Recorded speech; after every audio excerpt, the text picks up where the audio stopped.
Shalom friends, welcome to Daf Reactions, Ketubot 61. Did you know that treating your waiter or food server or food service professional with respect is a Jewish value? Because it is. This daf is indeed well-timed for Labor Day. The daf is having a conversation about taking hunger and food cravings very seriously, and how not doing so can be really dangerous for the hungry person.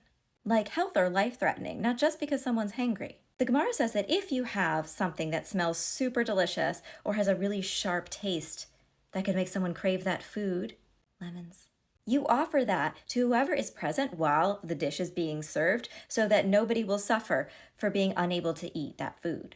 Yeah, that includes the waiters. And if you disrespect the waiters, Elijah the prophet, Eliyahu HaNavi himself, will no longer be on speaking terms with you if he ever was. How do we know this? We get a story about two sages, Avu bar Ihi and Minimin bar Ihi. One of them would give the waiter some of all of the foods that he ordered.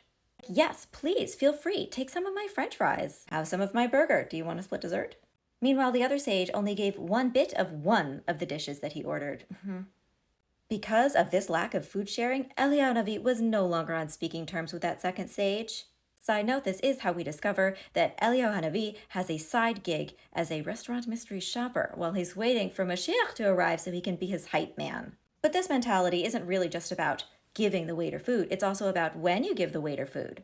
We get a story with two more sages, Rav Mari and Rav Pinchas. One of them would give the waiter food before everybody started eating, and the other one made him wait till after. Elijah would only speak to the one who had given the waiter the food first, and he told the other one to lose his number. Funnily enough, I too also told a man to lose my number after he had been rude to a waiter. So henceforth, I'm just going to think of that as me following in the magical footsteps of Eliyahu HaNavi.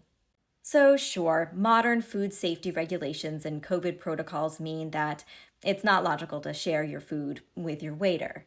But the very least we can do is not be mean to them because the customer is always right. No, they're not. And remember to tip your waiter so that they can go out and buy food that they actually want to eat, not whatever you ordered.